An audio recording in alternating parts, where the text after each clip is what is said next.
जब भी डेटा चोरी की बात आती है तो सबसे पहले दिमाग के अंदर यही बात आती है कि ऑनलाइन ट्रांजैक्शन करते होंगे या जो भी फ्रॉड हुआ है वो ऑनलाइन के थ्रू हुआ है, इसीलिए आपका डाटा जो है वो चोरी हो गया। लेकिन आपको यहां बता दूं, ऑनलाइन ही नहीं ऑफलाइन भी आपका डाटा चोरी हो सकता है। तो यहाँ पे कुछ एक बातों को ध्यान में रखने की जरूरत है। यदि आप अपना डाटा चोरी नहीं करवाना चाहते और बिल्कुल सिक्योर रहना चाहते हैं, सेफ रहना चाहते हैं, तो इन पॉइंट्स के ऊपर जरूर ध्यान दीजिए। अक्सर आपने देखा होगा जब भी हम ऑनलाइन परचेज करते हैं तो जो भी पैकेट आता है या रैपर आता है उसके ऊपर हमारा फोन नंबर, हमारा मोबाइल नंबर और पूरा का पूरा हमारा नाम और एड्रेस प्रिंटेड रहता है। प्रोडक्ट निकालने के बाद में, काम आने के बाद में उस पेपर को, उस पॉलीथीन को निकालकर हम फेंक देते हैं और उसको डस्टबिन में डाल देते हैं। लेकिन उसके अंदर अपना मोबाइल नंबर, एड्रेस, जो कि मोबाइल नंबर हमारा पैन कार्ड से, हमारे आधार कार्ड से सबसे जुड़ा हुआ रहता है, काफी ज्यादा इंपॉर्टेंट है, उसे हम डिस्ट्रॉय नहीं करते। तो यहाँ पे आपका जो डाटा है वो ऑफलाइन भी चोरी हो सकता है, क्योंकि जो मोबाइल नंबर आपके उसके अंदर है, जिसमें आपका एड्रेस रजिस्टर्ड है, वही नंबर आपके आधार से भी जुड़ा हुआ है।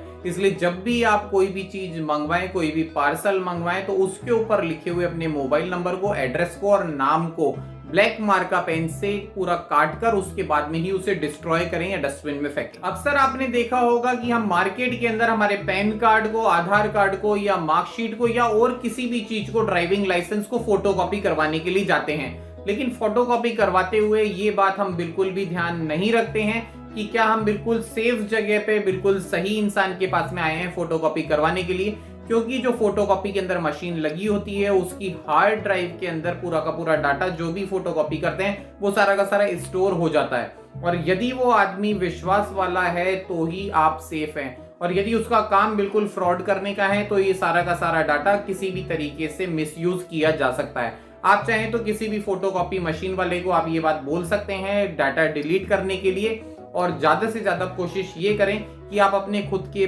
पर्सनल प्रिंटर के अंदर या फिर ऑफिस के प्रिंटर के अंदर ही बहुत ज्यादा इंपॉर्टेंट डॉक्यूमेंट है उसे फोटोकॉपी करवाएं, या फिर बहुत ज्यादा विश्वास वाला कोई आपका आदमी है उसी ही मशीन के ऊपर फोटोकॉपी करवाएं। कुछ लोगों की आदत होती है घर पर या ऑफिस में किसी भी रफ पेपर में या नोटबुक के लास्ट पेज के ऊपर हस्ताक्षर को, सिग्नेचर को बार बार कॉपी करने की प्रैक्टिस करने की। तो यहाँ पे यदि आप इस तरीके की कोई भी हरकत करते हैं तो बिल्कुल भी मत करिए, और जिस भी पेपर के ऊपर आप अपने सिग्नेचर को ट्राई करते हैं रफ के अंदर, उसे बिल्कुल फाड़ दीजिए, डिस्ट्रॉय कर दीजिए। क्योंकि रद्दी के अंदर हम पुरानी होने के बाद में नोटबुक को या पेपर को बिल्कुल बेच देते हैं, तो हो सकता है वो किसी गलत आदमी के हाथ में लग जाए और उसका वो मिसयूज कर ले। अक्सर ये बात भी देखी गई है कि हम हमारे मोबाइल के अंदर इंपॉर्टेंट डॉक्यूमेंट्स जैसे कि पासबुक की फोटोकॉपी, पासपोर्ट की कॉपी या फिर हमारे और कोई भी इंपॉर्टेंट साइंस जो हैं वो हम कॉपी करके, फोटो करके और हमारे मोबाइल के अंदर स्टोर करके रखते हैं। लेकिन जब मोबाइल के अंदर कोई प्रॉब्लम हो जाती है और हम उसे रिपेयर करने के लिए देते हैं तो उस समय पर हम उसे डिलीट नहीं करते,